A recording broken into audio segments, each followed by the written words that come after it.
आज उनका टर्न है। आप देखेंगे आज उनकी ट्रेनिंग में कि आपको बहुत सारी व्यवहारिक बातें उसको देखने के लिए मिलेंगी और बहुत शानदार तरीके पार्ट टाइम में काम करके अपना सीए का जॉब करते हुए कंपनी में एक कंपनी सेक्रेटरी का जॉब करते हुए बहुत ही दमदारी के साथ में और काम कर रहे हैं। इनका एक खासियत है, मैं देख रहा हूँ पिछले 15-20 दिन से, कि इनका काम डेली रहता है। जैसे लोग पार्ट टाइम में डेली काम नहीं कर पाते, 7 दिन में से 4 दिन, 3 दिन, 2 दिन काम कर पाते हैं, लेकिन इनका मैं 15-20 दिन से देख रहा हूँ लगातार मेरे को रिपोर्टिंग भेज रहे हैं। एक भी दिन नागा नहीं है। रात शाम को 7 बजे तक नौकरी करने के बाद में आदमी इतना पस्त हो जाता है कि उसे अपने घर जाने की पड़ती है। लेकिन इनका विजन, इनका मिशन इस तरीके का है कि घर न जाकर के ये फील्ड में जाना पसंद करते हैं। तो बहुत ही जोरदार तालियों के साथ में हम इनवाइट करेंगे आज के लीडर मिस्टर रितेश अग्रवाल जी का। जोरदार तालियों के साथ में स्वागत करते हैं। Please welcome mister Ritesh Agarwal ji. जोरदार तालियां, दमदार तालियां।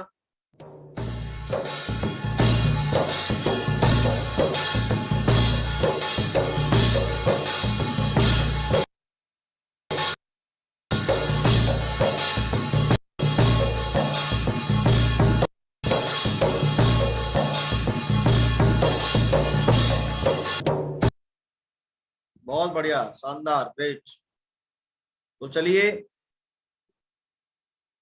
मौका देते हैं रितेश अग्रवाल जी को। स्वागत है सर आपका, शुरुआत करिए।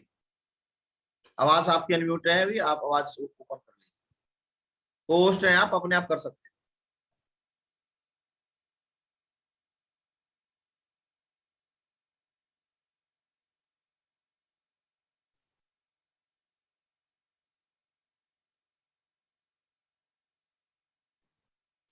गुरुजी आवाज आ रही है?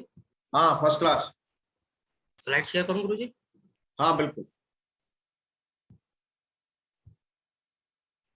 नमस्कार गुरुजी, बहुत बहुत शुक्रिया गुरुजी। आज आपकी कृपा की वजह से आज मुझे इस पैनल पे एक फ्राइडे 8 स्टेप ट्रेनिंग देने का मौका मिला। स्लाइड शेयर नहीं हुई है आपकी।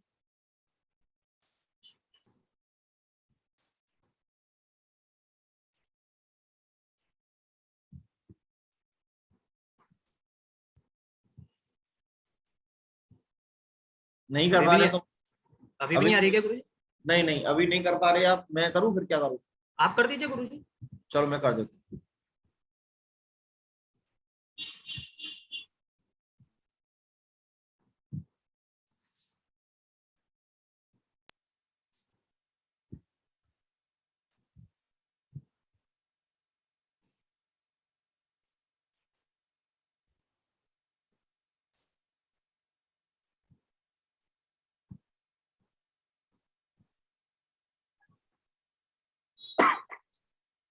देखिए आगे होगी अभी।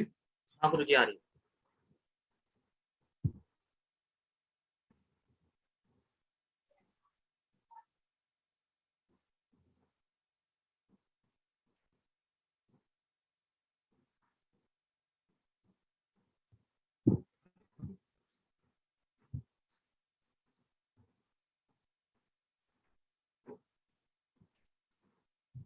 आ गई क्या?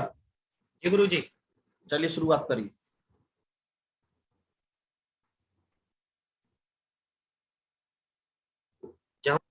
साथियों नमस्कार। अपने परिचय के साथ में शुरुआत करिए सर। जी गुरुजी। साथियों नमस्कार, मेरा नाम रितेश अग्रवाल है। मैं मथुरा से प्रॉपर बिलोंग करता हूँ और अपने जॉब के साथ मैंने इस बिजनेस को स्टार्ट किया था आज से कुछ साल पहले। और अगर मैं यहाँ तक की पहुँचने की बात करूँ साथियों, तो कहते हैं कि गुरु के बिना कुछ नहीं है। तो गुरु के ऊपर 2 लाइन है, गुरु बिन ज्ञान ना होत है, गुरु बिन दिशा अजान, गुरु बिन इंद्रिय ना सदे, गुरु बिन बड़े ना शान। तो आज गुरु जी की महिमा है कि जिनकी वजह से मैं यहाँ तक पहुँच पाया हूँ, नहीं तो मैं यहाँ तक नहीं भी आ पाता। और गुरु का महत्व तो शुरू से ही रहा है, जब से हम इस जन्म लिया है हमने, तो बिना गुरु जी के तो कुछ नहीं हो सकता। लेकिन इस सिस्टम में जो गुरु मिले उन्होंने ही मेरी जिंदगी बदली है और बदल रहे हैं। तो लेकिन और जिन गुरु की वजह से आज मुझे फ्राइडे ट्रेनिंग का मिला, उनको भी मैं बहुत बहुत नमन करता हूँ, माँ गुरु जी। साथियों आज मुझे मिला है एक फ्राइडे 8 स्टेप ट्रेनिंग देने का। ट्रेनिंग हमने जब से हमने जन्म लिया है तब से साथियों ट्रेनिंग ले रहे हैं। बोलने की ट्रेनिंग ली, पहले हमारे माँ बाप के रूप में, गुरु के रूप में उन्होंने हमें बोलना सिखाया, चलना सिखाया। उसके बाद में हम छोटी छोटी कक्षाओं में गए, वहाँ पे हमें गुरु मिले। तो ट्रेनिंग का महत्व तो हर समय रहा है। तो ऐसा नहीं है कि ट्रेनिंग ये कोई स्पेशल ट्रेनिंग है, लेकिन अगर इस ट्रेनिंग की बात करें तो ये वो ट्रेनिंग है जिसने लास्ट 21 साल में हजारों लाखों करोड़ों लोगों की जिंदगी बदल दी है। हजारों लाखों करोड़ों की जिंदगी अब बदली जा रही है, और हजारों लाखों करोड़ों की जिंदगी इसी ट्रेनिंग की वजह से बदलेगी। तो इस ट्रेनिंग का महत्व इतना है कि शब्दों में बयान नहीं किया जा सकता। तो आज इसे इतनी महत्वपूर्ण, इतनी बिंदास, इतनी शानदार ट्रेनिंग देने का मौका मुझे मिला है, तो उसके लिए मैं फिर से नमन करता हूँ साथियों, महागुरु जी का, क्योंकि ये ट्रेनिंग बहुत महत्वपूर्ण है। तो साथियों कृपया, अगर बीच में कोई फोन आए, कोई डिस्टर्ब करे तो ना लें, क्योंकि ये ट्रेनिंग का कौन सा शब्द, कौन सी लाइन आपको अच्छी लग जाए पता नहीं, और हो सकता है किसी फोन की वजह से आपको वो मिस हो जाए। तो प्लीज साथियों, अपना फोन को साइलेंट मोड पर डाल के रखें, कुछ अच्छा लगे तो उसको नोट कर लें, और बाकी का लास्ट में एक लाइन और है कि अपनी सीट को छोड़ के ना जाएं। साथियों, आज का दिन आपकी जिंदगी का महत्वपूर्ण दिन है, और मेरा भी महत्वपूर्ण दिन है। महत्वपूर्ण क्यों है सर? क्योंकि हो सकता है आज के दिन किसी का आज पहला जॉब हो, जॉब का पहला दिन हो, किसी के घर में कोई खुशी आ रही हो, किसी के घर में किसी के शादी हो, तो सबका दिन महत्वपूर्ण होता है। अगर मेरी बात करूं तो मेरा दिन भी आज का बहुत महत्वपूर्ण है। सबसे पहले क्यों? क्योंकि आज हमें ऊपर वाले ने एक दिन और दिया अपने सपने को पूरा करने के लिए, अपने माँ बाप के कर्तव्यों को पूरा करने के लिए। हमें एक और मौका दिया कि हम घर में कुछ करके दिखाएं, समाज में कुछ करके दिखाएं। और मेरे लिए ये महत्वपूर्ण आज का इसलिए भी है क्योंकि आज मुझे उस ट्रेनिंग को देने का मौका मिला है जिससे लाखों करोड़ों लोगों की जिंदगी मिली है। तो आज का दिन मेरा और आपकी जिंदगी में बहुत महत्वपूर्ण दिन है। चलते हैं अगली स्लाइड पे। साथियों, आपको दिख ही रहा होगा, एक स्क्रीन आई हुई है जिसपे एक आपको क्वाड्रेंट के बारे में बताया जा रहा है, जिसका मैं थोड़ा सा डिस्क्रिप्शन देता हूँ। एक राइटर है वर्ल्ड के, रॉबर्ट टी कियोसाकी, जिसने जिन्होंने एक बिजनेस स्कूल नाम की बुक लिखी जिसमें कैश फ्लो क्वाड्रेंट के बारे में बताया है। क्या है सही साथियों ये कैश फ्लो क्वाड्रेंट? साथियों, कैश फ्लो क्वाड्रेंट वो क्वाड्रेंट है जिसने इस स्लाइड को समझ लिया और लोगों को समझा दिया, आपकी लाइफ में यू टर्न आ जाएगा। कहते हैं कि इसमें दो तरह के पार्ट बनाए गए हैं, पार्ट ए, पार्ट बी, जिसमें ए पार्ट में एम्प्लॉय, सेल्फ एम्प्लॉय आते हैं, और सेकंड पार्ट यानी पार्ट बी में बिजनेस ओनर और इन्वेस्टर आते हैं। साथियों, पार्ट ए में के जो आते हैं एम्प्लॉयज है, वो वर्ल्ड का 95% लोग होते हैं, या तो वो जॉब करते हैं, चाहे वो सरकारी हो या प्राइवेट हो, या अपना खुद की प्रैक्टिस करते हैं as a doctor, as a chartered accountant, as a company secretary, as a advocate, या फिर अपनी कोई शॉप खोल लेते हैं, अपना कोई मॉल खोल लेते हैं। उस ये दुनिया के 95% लोग हैं। लेकिन अगर इसी दूसरी साइड में जाए पार्ट बी में, तो एक होते हैं बिजनेस ओनर, जो अपनी इंडस्ट्री लगाते हैं और उसमें 300, 400, 500, 1000 लोगों को अपने यहाँ एज ए जॉब पर रखते हैं। और उसके में आते हैं पोस्ट इन्वेस्टर, जो बिजनेसमैन के यहाँ अपना पैसा इन्वेस्ट करते हैं और पैसा कमाते हैं। अब लेकिन इसमें एक सबसे वाली सोचने वाली बात यह है कि जो 95% लोग हैं पार्ट ए में, वो दुनिया का केवल 5% पैसा अपने पास होल्ड करते हैं, बल्कि पार्ट बी जो 5% लोग हैं वो 95% लोग। तो ये बहुत अंतर है, और इतना अंतर है कि इसको कभी कभी लोग समझते नहीं है या समझने की कोशिश नहीं करते हैं। रीजन क्या है? अगर आप देखेंगे पार्ट ए में जो दो तरह के लोग हैं, वो 95% इसलिए हैं क्योंकि वो अकेले हैं शुरू से और आखिरी तक, इसलिए वो पार्ट ए में 95% लोगों के पास केवल 5% पैसा होता है। लेकिन जो पार्ट बी है, उन्होंने क्या किया है, कुछ इन्वेस्ट करके, या तो बिजनेस के रूप में या इन्वेस्टर के रूप में, उन्होंने हम जैसे लोगों का समय और हम जैसे लोगों की नॉलेज परचेज कर ली है। तो इसलिए उन लोगों के पास पूरी दुनिया का 95% पैसा इन्हीं लोगों के पास है। तो ये स्लाइड बहुत शानदार स्लाइड मुझे लगी, समझ में आई इतनी पढ़ाई लिखाई करने के बाद, क्योंकि आपने कभी भी गौर किया होगा इस स्लाइड के बारे में, चाहे आपने 12th करी हो, ग्रेजुएशन करी हो, पोस्ट ग्रेजुएशन करी हो, कोई एक्स्ट्रा कोर्स किया हो, सीए करी हो, कहीं इसके बारे में नहीं बताया जाता है। केवल यही बताया जाता है काम करिए पैसा कमाइए, काम करिए पैसा कमाइए। तो साथियों, इसी को लेके मैं वो बहुत चीज समझ में आई, मुझे मौका मिला इस बिजनेस को करने का, क्योंकि यही एक बिजनेस था, डायरेक्ट सेलिंग इंडस्ट्री या सेफ शॉप, जिसकी वजह से आप पार्ट ए से पार्ट बी में आ सकते हैं। अब जानते हैं कि पार्ट ए वाले लोग करते क्या है एक्चुअली, या वो पैसा कैसे कमाते हैं। तो आप देख रहे होंगे मार्केट में, या मैं, ट्रेडिशनल वर्ड होता है जो हम परंपरागत काम है, यानी हमारे पापा, हमारे दादा, हमारे परदादा पुश्तैनी काम जो कह सकते हैं कि हम करते हुए आ रहे हैं या समाज को देखते हुए करते आ रहे हैं। क्या आप देख रहे होंगे ब्लू साइड में ये काम का कॉलम है और ये दाम का कॉलम। अब होता क्या है, हम लोग क्या करते हैं, अपना समय बेचते हैं या अपनी पढ़ाई बेचते हैं। तो शुरू के 1 साल हम 8 घंटे काम करेंगे, हमें कुछ दाम मिल जाएगा। अगले 5 साल फिर काम करेंगे, फिर दाम मिल जाएगा। अब इंक्रीमेंट ओबियसली होता ही होता है, चाहे वो जॉब हो चाहे बिजनेस हो, अपना खुद की कोई दुकान हो, तो इंक्रीमेंट तो होगा। लेकिन वो इंक्रीमेंट इतना होता है कि जैसे जैसे इंक्रीमेंट होता है उससे तो महंगाई भी बढ़ रही है। आप देख ही सकते हैं, कुछ समय पहले पेट्रोल क्या था, आज पेट्रोल क्या है। और पेट्रोल का दाम बढ़ने की वजह से सब कुछ इंक्रीज हो गई है। तो जो सैलरी भी बढ़ती है वो उस प्रोपोर्शनेट में भी नहीं बढ़ती है जिस प्रोपोर्शनेट में बढ़नी चाहिए। तो नो डाउट तनख्वाह तो बढ़ती है, लेकिन खर्चे, महंगाई सब बढ़ जाती है। तो कहा भी गया है कि एक बार काम, यानी या ये कह सकते हैं जितनी जितनी बार काम करेंगे उतनी बार दाम मिलेगा। लेकिन इसी के साथ मुझे मौका मिला एक ऐसा बिजनेस करने का जिसको डायरेक्ट सेलिंग इंडस्ट्री कहते हैं या नेटवर्क मार्केटिंग कहते हैं, जिसका जो सेफ शॉप ने हमें प्रोवाइड कराया है। डायरेक्ट सेलिंग इंडस्ट्री में होता क्या है, उसका ग्राहक कुछ इस तरह से काम करता है। एक्चुअली नया काम है, कोई डिग्री नहीं ली, कोई पढ़ाई नहीं करी, किसी से सीखे नहीं। हम इस काम को अपनी जॉब के संग स्टार्ट करते हैं, अपने बिजनेस के संग स्टार्ट करते हैं, और शुरू के 6 महीने इसमें सीखने का पीरियड होता है। और सीखना भी ऐसा होता है कि ऐसा नहीं कि पहले सीखते हैं, सीखते सीखते सीखते कुछ काम भी करते हैं, और काम करते हैं तो जो रेड कलर का छोटा सा पोर्शन आ रहा है वो हमारी इनकम का पार्ट है। लेकिन होता क्या है, शुरू के 6 महीने हम काम करते हैं, 3-4 लोग आ जाते हैं, उन 3-4 लोगों की वजह से हम खुद भी काम करते हैं, तो अगले 6 महीने में काम कम होता है, इनकम बढ़ जाती है। फिर अगले 6 महीने में क्या होता है, फिर काम, लोग आ जाते हैं, 10 से 20 हो जाते हैं, 100 हो जाते हैं, तो काम हमारा कम होता है और इनकम बढ़ती जाती है। तो ठीक इसी तरह 2-3 साल काम करने के बाद एक टाइम ऐसा आएगा जो आपको लास्ट पॉइंट दिख रहा है कि काम तो रह जाएगा ना के बराबर और दाम ही दाम होंगे। क्यों होगा? क्योंकि इसमें हमारे संग लोग आते हैं, और बिना लोगों के बड़ा काम नहीं किया जा सकता। अगर हम गौर करेंगे फील्ड में, तो एक को एक से गुणा करेंगे तो एक ही आएगा। लेकिन direct selling industry, safe shop हमें वो प्रोवाइड कराती है कि आप भी एक बड़ा काम कर सकते हैं, एक बड़ी टीम बना सकते हैं, एक बड़ा नेटवर्क बना सकते हैं, कुछ घंटे अपने आप को देके, कुछ दर्द सह के, ये भी कह सकते हैं।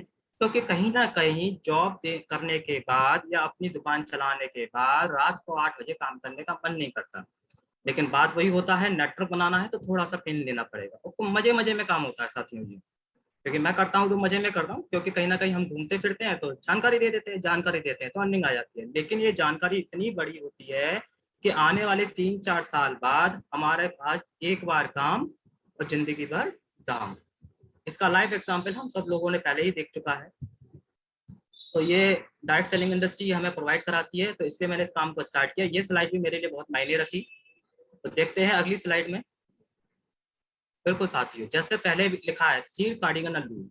एक्चुअली साथियों, हर जॉब का, हर दुकानदार का, हर बिजनेस का अपने नियम होते हैं। तो इस बिजनेस को करने के भी नियम हैं, और बिना नियम किए हम कोई भी काम में महारत हासिल नहीं कर सकते, या एक बड़ी शख्सियत नहीं बन सकते, या बड़ा मुकाम हासिल नहीं कर सकते। तो क्या है 3 कार्डिनल? तो पहला रूल है, कोई भी नया काम शुरू करने से पहले अपनी सफल और एक्टिव अपलाइन से जरूर पूछिए। ये ठीक उसी तरह से बात है जैसे माँ बाप हमें चलना सिखाते थे, तो कैसे चलना सिखाना है, कैसे गिरना है, अगर ऐसे चलोगे तो गिरोगे नहीं, कम गिरोगे, गिरोगे तो कम चोट लगेगी। लेकिन ठीक उसी तरह यहाँ पे भी हमें अपनी कोई भी नया काम करें, कोई भी हमारे दिमाग में फितूर आ रहा हो, या हमें डाउनलाइन से कैसे बात करनी है, हमें प्रोस्पेक्ट से कैसे बात करनी है, हमें अपने एक्टिव अपलाइन से जरूर पूछिए एक बार। सेकंड पॉइंट आता है, कभी भी अपनी टीम व सहयोगी क्रॉस लाइन से नकारात्मक बात ना करें। बिल्कुल साथियों, एक्चुअली क्या ऐसा साथियों, ये बिजनेस ऑलरेडी ही इतना अच्छा है कि यहाँ पे क्रॉस अपने हमें अपनी कभी भी अपनी क्रॉस लाइन से नेगेटिव बात नहीं करनी चाहिए। और कभी कभी आपने प्रैक्टिकल फील्ड में भी या अपनी जिंदगी में फैल किया हुआ, कभी कभी ऐसा होता है कि कुछ बातें हम अनजाने में बोल जाते हैं नकारात्मक, या कभी कभी जानकर भी बोल देते हैं कि ऐसा लगता है कि हमें इसने बहुत दुखी कर, उससे बहुत बड़ा इफेक्ट पड़ता है साथियों। मैंने ये जो बात है फील करी है फील्ड में। तो कभी भी अपनी लाइन से, अपनी डाउन लाइन से, अपलाइन से, क्रॉस लाइन से कभी भी नेगेटिव बात नहीं करनी चाहिए। लास्ट वन, कभी भी किसी के एगो, पैसे, परिवार के साथ खिलवाड़ ना करें। बिल्कुल साथियों, अगर खिलवाड़ की बात करें, क्योंकि ये जो बिजनेस है वो पारिवारिक बिजनेस है। इस बिजनेस के तहत हम घर घर जाते हैं, अपने परिवार में जाते हैं, वहां पे बहन बेटी, माँ बाप सब होते हैं। तो कभी भी उनके अहम, उनके ईगो, उनके पैसों से खिलवाड़ ना करें। इसके ऊपर मुझे रामायण की एक कहानी याद आ रही है। आपको अच्छी तरह वो दृष्टांत याद होगा जब सुपर्णखा श्री राम जी पर मोहित हुई थी। तो आपको पता होगा, याद आ गया होगा वो दृष्टांत जब हुआ था। तो फिर क्या हुआ आगे पूरी रामायण में क्या हुआ? तो हुआ क्या, पहले सुपर्णखा मोहित हुई, तो श्री राम जी ने उसको किया। आगे फिर जब उनकी नाक काट दी गई तो रावण जी आए, वो सीता जी पे मोहित हो गए। तो देखिए इनके मतलब गलत नजर की वजह से क्या हो गया, पूरी रामायण, कितने लोग मारे गए, क्या क्या हुआ, कितने लोग परेशान हुए। तो हमें कभी भी किसी के संग अहम, ईगो, परिवार के संग खिलवाड़ नहीं करना चाहिए साथियों। तो ये 3 कार्डिनल रूल भी हैं जो बेसिक रूल है इस प्रोफेशन के, इस डायरेक्ट सेलिंग इंडस्ट्री के, सेल्फ शॉप के, जो हमेशा फॉलो करने चाहिए और अपनी टीम को करवाने भी चाहिए। नेक्स्ट।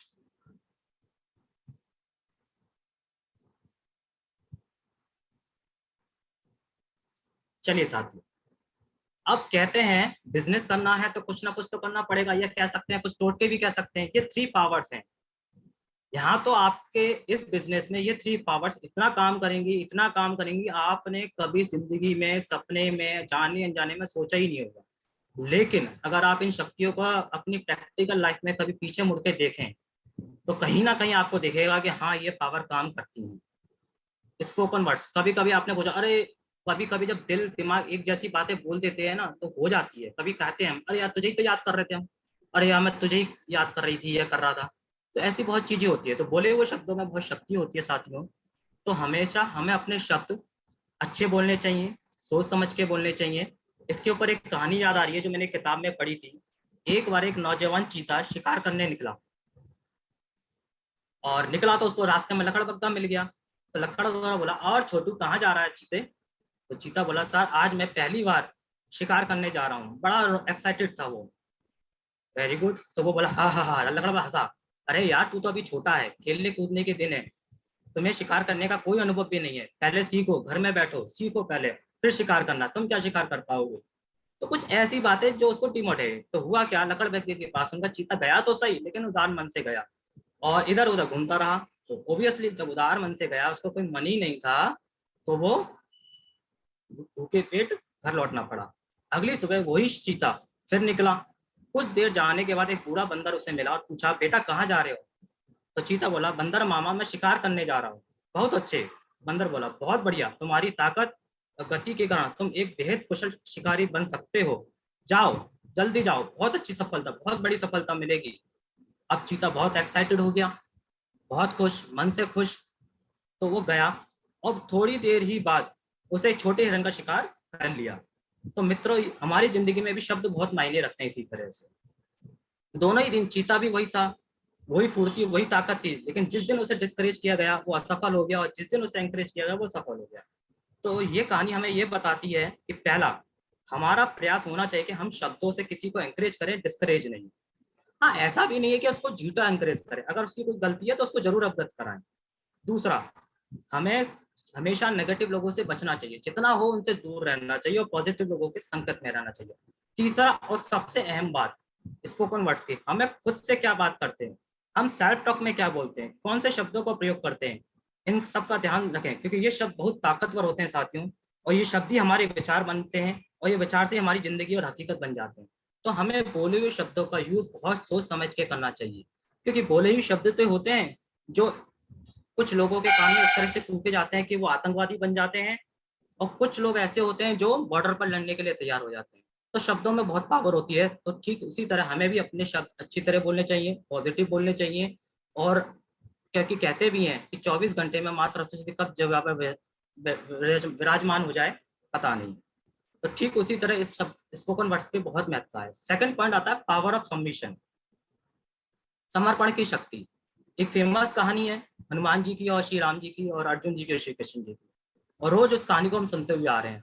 शॉर्टकट में रिपीट कर देता हूँ। हनुमान जी ने कभी भी श्री राम जी की कोई भी उन्होंने आज्ञा दी तो कभी उसको किंतु परंतु नहीं करे।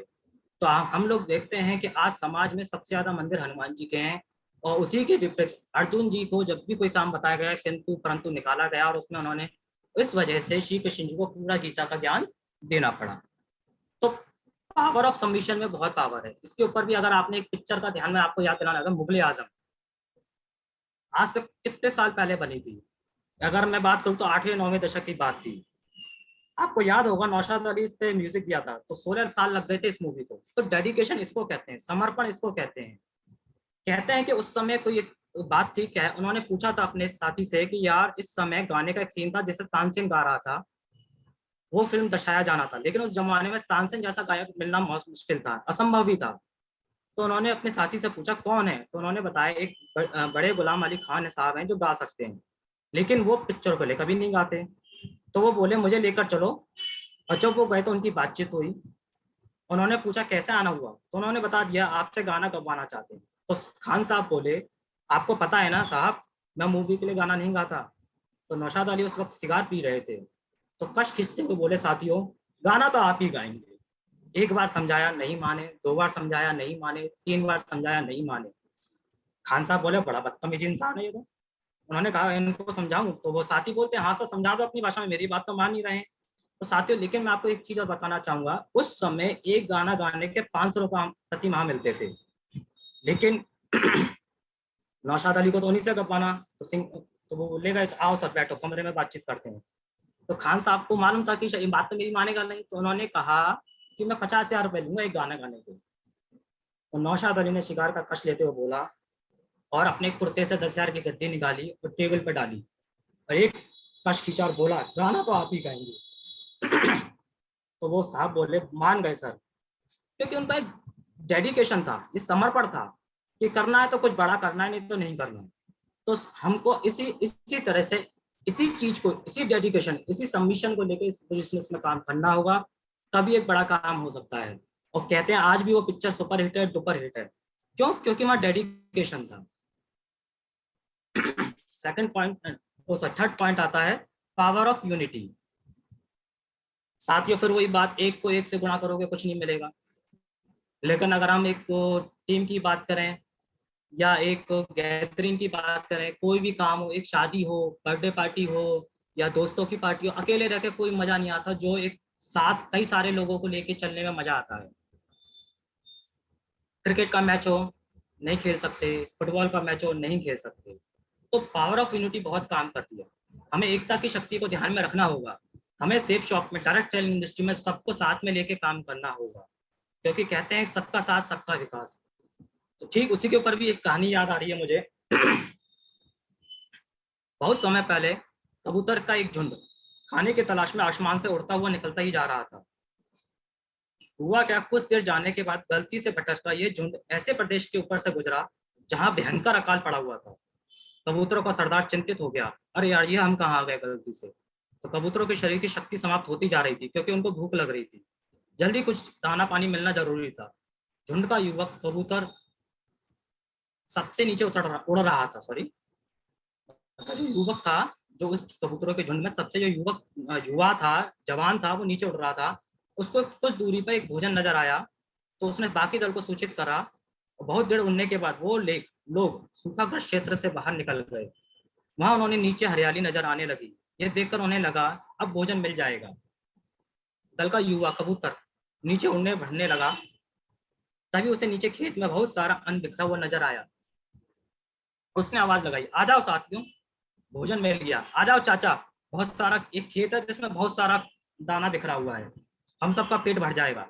सरदार ने सूचना पाते ही कबूतरों को नीचे उतरने का आदेश दिया, और सारा दल नीचे उतरा आदेश दिया, और वो एक भैया ने, हुआ क्या, लेकिन सारा दल नीचे उतरा जैसे ही दाना चुनने लगा।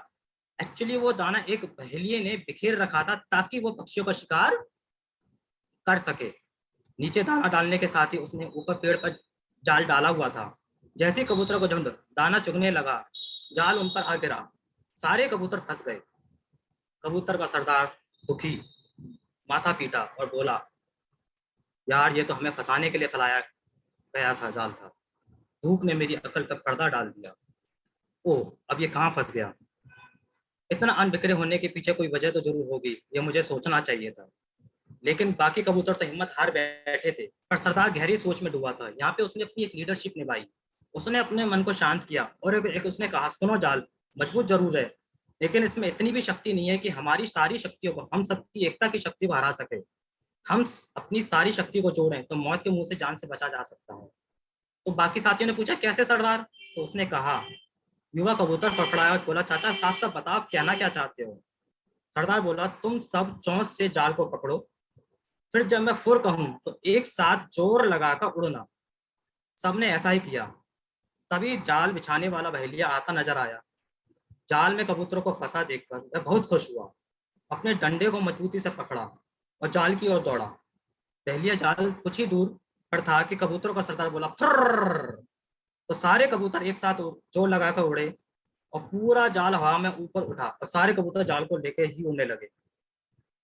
तो साथियों, इससे एक शिक्षा यह मिलती है कि एक तो हमें अपनी लीडरशिप निभानी पड़ेगी, यानी जो हम लीडर हैं, ऐसा नहीं है कि हमारी डाउनलाइन ही सारा काम करेगी या हमारे अपलाइन ही सारा काम करेंगे। एज ए लीडर में हमें भी अपना फर्ज निभाना पड़ेगा और एकता की शक्ति को साथ में रखते हुए एक बड़ा काम करना होगा और कर भी सकते हैं। इस कहानी से हमें यही शिक्षा मिलती है कि अगर हम सब मिलते हैं तो कितनी भी बड़ी प्रॉब्लम आ जाए हम उसको आसानी से दूर कर सकते हैं। तो ये तीनों पावर्स हैं जिसको इस बिजनेस में इन तीनों पावरों को यूज करके हम एक बड़े मुकाम पर हासिल किया जा सकता है। नेक्स्ट गुरु जी।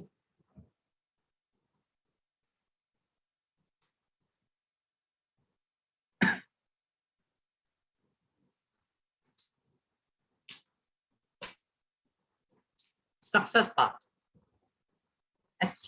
हर जगह कोई ना कोई रास्ता होता है सक्सेस का। अगर हम यहाँ की बात करें तो पाथ, PATH। बी बोले तो patience, attitude, teachability and honesty.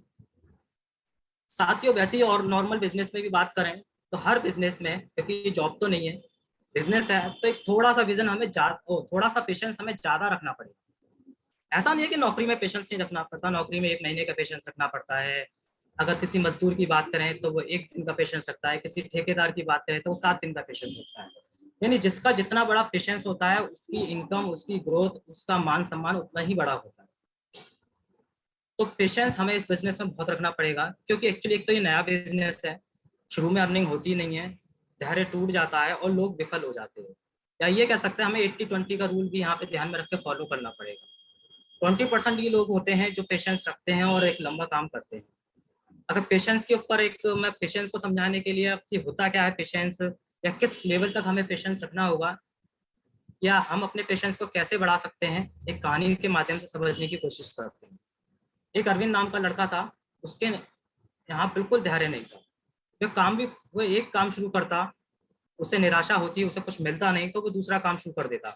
इसी तरह से दिन पे दिन साल बीतते गए और वो आए दिन कोई ना कोई काम चेंज करता रहता। अब उसके माता पिता उससे बहुत परेशान कि वे जब भी उससे कोई काम छोड़ने की वजह पूछते तो वो कोई ना कोई कारण बता के आपको सही बताता, अरे इस काम में ये बुरी थी, इस काम में ये गलती थी, और अपने आप को सही रखता। मतलब वो ये नहीं कहता कि मेरे में पेशेंस नहीं है।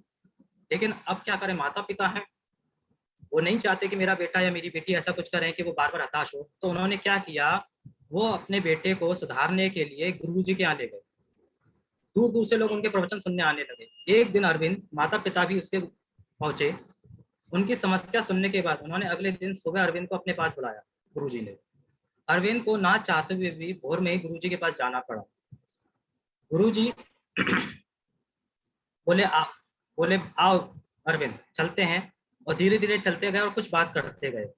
उन्होंने रास्ते में चलते चलते पूछा, बेटा तुम्हारा सबसे फेवरेट फल कौन सा है, पसंदीदा फल कौन सा है? तो वो बोला, गुरुजी आम।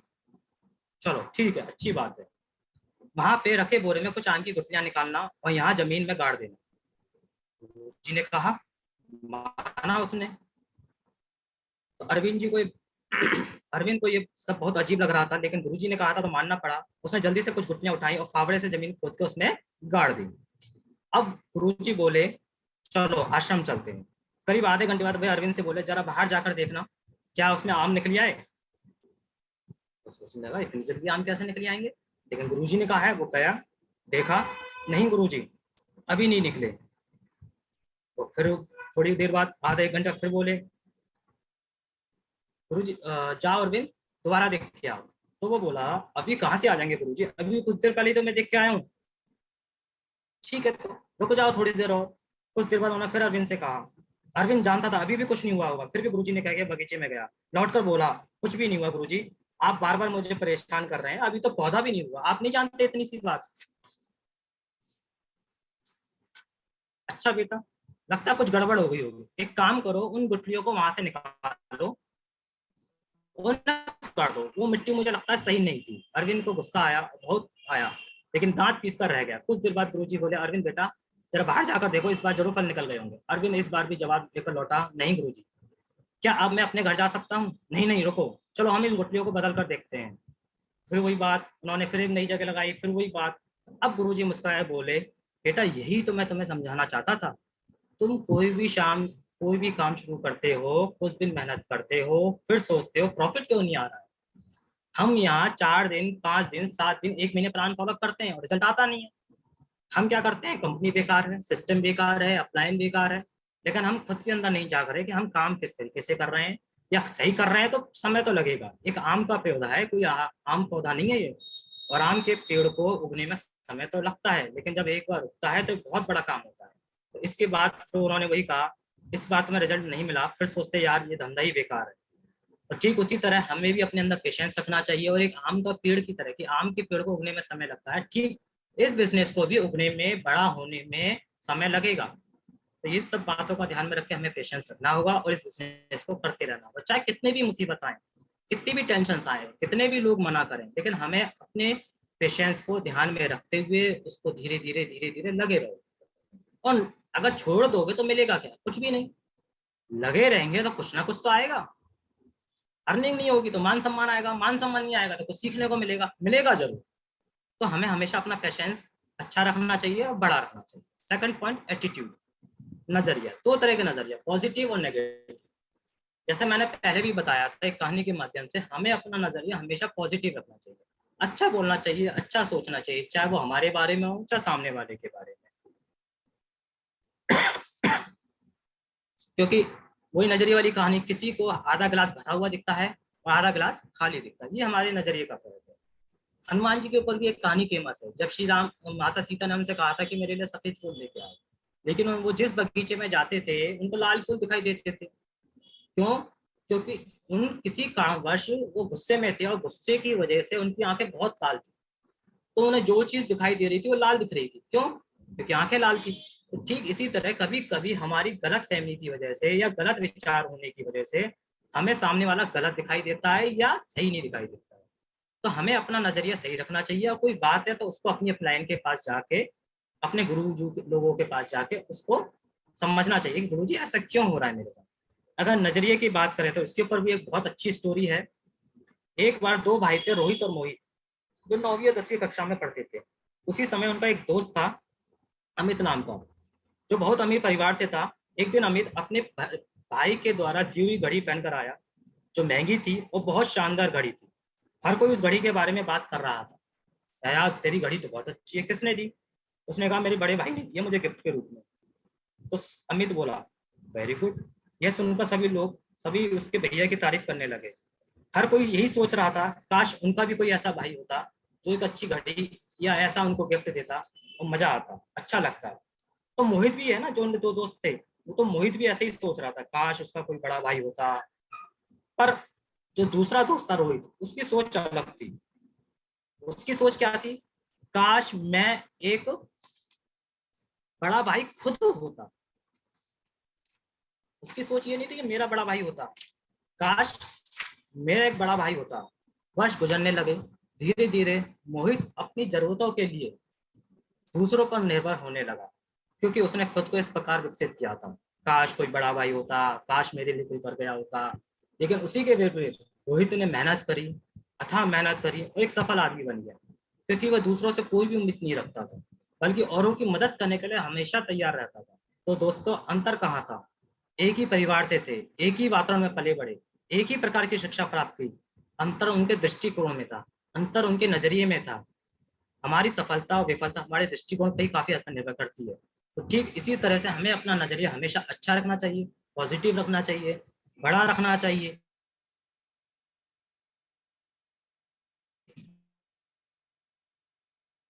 हम सेफ शॉप में, डायरेक्ट चैनल इंडस्ट्री में या किसी भी बिजनेस में रख सकते हैं। तीसरा, टीचेबिलिटी। साथियों, जब से जन्म लिया है सीखते हुए आ रहे हैं।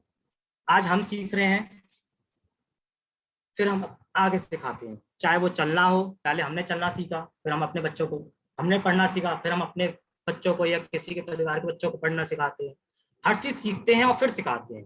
तो साथियों इससे अच्छा धंधा तो कहीं मिलेगा ही नहीं, इससे अच्छा प्रोफेशन तो कहीं मिलेगा नहीं, क्योंकि यहाँ सीखते सिखाते हमें वो चीज मिल जाती है जो जाने अनजाने में हम कभी सोचा ही नहीं था, इतनी बड़ी चीज मिल जाती है। और एक तो टैगलाइन है, सीखो सिखाओ बीच में कमाओ पैसे, तो ये बहुत शानदार टैगलाइन है। तो ये इससे अच्छा प्रोफेशन तो कोई है ही नहीं। अगर आप प्रैक्टिकल फील्ड में जाएंगे तो पहले डिग्री लो 3 साल की, फिर 2 साल की पोस्ट ग्रेजुएशन लो, फिर आर्टिकलशिप लो। अगर सीए की बात करें तो 5 साल पहले प्रैक्टिस करो, उसके बाद आपकी कहीं जॉब मिलेगी, या आपकी सेल्फ प्रैक्टिस करोगे, उसमें भी पेशेंस चाहिए। यानी अगर हम नॉर्मल डॉक्टर की, एडवोकेट की या अकाउंट की बात करें तो 10 से 12 साल 15 साल तो हमें सीखने और सिखाने में लग जाते हैं। और सिखाना तो बहुत छूट, वहां पे सिखाते तो हैं हम अपने कलीग्स को, अपने जूनियर्स को, लेकिन उतना ही सिखाते हैं कि जितना वो अपना काम सही से कर सके, हमारी काट ना कर सके, हमारे पैरों पे कुल्हाड़ी मार ना सके। लेकिन सेफ शॉप वो इंडस्ट्री है, डायरेक्ट सेलिंग इंडस्ट्री वो इंडस्ट्री है जहाँ पे सिखाना ही हमें पड़ेगा ही पड़ेगा। जब तक हम अपने डाउनलाइन में नहीं सिखाएंगे हमको तरक्की नहीं मिल सकती। तो इससे ज्यादा शानदार बिजनेस तो कोई हो ही नहीं सकता। और जिसमें वो लोग तो बहुत धन्य होते हैं जिनको इस तरह का प्रोफेशन मिलता है, और मैं तो बहुत शुक्रगुजार हूँ ऊपर वाले का कि उन्होंने इस प्रोफेशन में मुझे जाने अनजाने में दे दिया। तो ये बिजनेस सीखने सिखाने का, सीखो और सिखाओ, और जितना ज्यादा सिखाओगे उतनी ज्यादा आपकी अर्निंग, उतना बड़ा मान सम्मान, उतनी बड़ी शोहरत आपको मिलती जाएगी। तो हमेशा सीखें, ऊपर से सीखें और नीचे सिखाते जाए साथियों। चौथा, ईमानदारी। ईमानदारी ठीक उसी तरह से जिस तरह से हम अपने संग करते हैं, क्योंकि कहते हैं कि हम दुनिया से झूठ बोल सकते हैं, दुनिया से बेईमानी कर सकते हैं, लेकिन अपने से और ऊपर वाले से कभी नहीं कर सकते। ऊपर वाले को भी आप 1 2 दिन 4 दिन 10 दिन कर देंगे, ठीक है, ऊपर वाला भी क्या देख रहा है, लेकिन वो आपको इग्नोर कर देता है, चल ठीक है ऐसे करने दो। जैसे अश्वत्थामा वाली कहानी, 100 माफ माफते हैं, लेकिन जब 100 माफ से ज्यादा हो गया तो क्या हुआ आप सबको पता ही है। तो हमें ईमानदारी का पूरा ध्यान रखना पड़ेगा। क्यों? ईमानदारी किस चीज से? पैसों से। एक्चुअली कहते हैं जहां पैसा वहां दिक्कत ही दिक्कत। हम एक वक्त ऐसा आएगा जब हमारी टीम हजारों लाखों में होगी, इतना पैसा आएगा, इतना पैसा आएगा हमारे उसमें कि पता ही नहीं चलेगा। क्यों आएगा? सेल्स आएंगी, सेल आएंगी तो पैसा आएगा, और पैसा आएगा तो हो सकता है मन भटके। तो हमें उस समय ईमानदारी रखनी होगी। और ईमानदारी रखने का तरीका मेरे को तो जो सबसे बेस्ट लगता है इस प्रोफेशन में, जैसे ही पैसा आए अपने मेंटर, अपने महागुरु, अपने गुरुओं को बता दो कि गुरुजी आज इतनी सेल आई है, इतना पैसा आया। किसी कारणवश आपकी जेब में रखा रह गया तो वो आपको पिंच करेंगे, आपको टोकेंगे, आपको याद दिलाएंगे, और आपको जमा कराना होगा। और इससे भी बेस्ट तरीका, पैसा आए अपलाइन के हाथ में दे दो, आप फ्री, आपकी टेंशन नहीं, अपलाइन संभालेगा आप सारे को। लेकिन ये मान, अगर इस पैसे के ट्रांजेक्शन की बात करूं तो अब सेठ शॉप ने ये भी खत्म कर दिया, डायरेक्ट एटीएम लीजिए और ट्रांजेक्शन कराइए। और फिर भी कई लोग होते हैं जो कैश देते हैं, तो यहाँ पे ईमानदारी बहुत बचा है। ये तो हुई पैसों की। अब काम के प्रति ईमानदारी, जैसे महागुरु जी ने कहा था कि काश 15 20 दिनों से मैं जब से उनके टच में हूँ रोज मेरी रिपोर्टिंग पहुंच रही है। ये तो सब गुरु का आशीर्वाद है कि वो बीच बीच में मुझे पुश करते रहते हैं, मुझे मोटिवेट करते रहते हैं, मुझे सिखाते रहते हैं, इसलिए मैं फील्ड में निकल पा रहा हूँ और डेली निकल पा रहा हूँ। तो हमें ईमानदारी अपने काम से भी करनी होगी। 1 घंटा 1.5 घंटा 2 घंटा देना ही होगा। जब हम 10 घंटे 18 साल से नौकरी कर रहे हैं, 8 घंटे 10 घंटे उस प्रोफेशन में दे सकते हैं, क्या ईमानदारी से 1 1.5 घंटा इस प्रोफेशन में नहीं दे सकते? अच्छा, हम यहाँ अभी तक टिके हुए हैं साथियों, तो क्यों? हमें कुछ अच्छा दिख रहा था, अभी तो टिके हुए हैं। सिस्टम, और सिस्टम क्या लो, ये हमें भी समझ में आया है कि हमें कौन से वाले डायमंड बनना है, गरीब डायमंड बनना है या अमीर डायमंड बनना है। एक तो वो डायमंड होता है जो 6 7 साल में बन जाता है, 5 साल में बन जाता है, 3 साल में बन जाता है। एक डायमंड होता है जो 10 साल 15 साल 20 साल में बनता है। नो डाउट डायमंड तो बन जाओगे 15 20 साल में, क्या वो मान सम्मान मिलेगा? नहीं मिलेगा। आपकी टीम शायद आपको ध्यान में ना रखे, और जब तक आप डायमंड बनोगे क्या पता आपकी लेग में कितने सारे डायमंड बन चुके हैं। हो सकता है वो लोग क्राउन एम्बेसडर बन जाए। तो हमें ईमानदारी रखनी होगी, और रोज जो सिस्टम का रूल है, महागुरुओं का जो रूल, जो वो सिस्टम फॉलो कराते हैं, हमें वो फॉलो करने पड़ेंगे। तो हम 3 4 साल में डायमंड आराम से इजीली बन सकते हैं। तो ये ईमानदारी है हमें काम के प्रति, लोगों के प्रति, पैसों के प्रति रखनी होगी। तो ये सक्सेस पाथ है सेफ शॉप का, डायरेक्ट सेल इंडस्ट्री का। अगर हम ये चारों पॉइंट रेगुलर, ऐसा नहीं है कि कभी कभी, हमें चारों प्रोसीजर डेली अपनाने होंगे। पेशेंस, प्लान फॉलो पे जाओगे, हो सकता है आज सेल नहीं आए, सेल नहीं आएगी तो हो सकता है आपका नजरिया खराब हो जाए, हो सकता है आपको वहां सीखने को कुछ मिले तो वहां सीखना पड़ेगा, और ईमानदारी। तो ये चार चीज हमें डेली फील्ड में लेके जानी है और इसको रोज अप्लाई करना है। नेक्स्ट गुरु जी।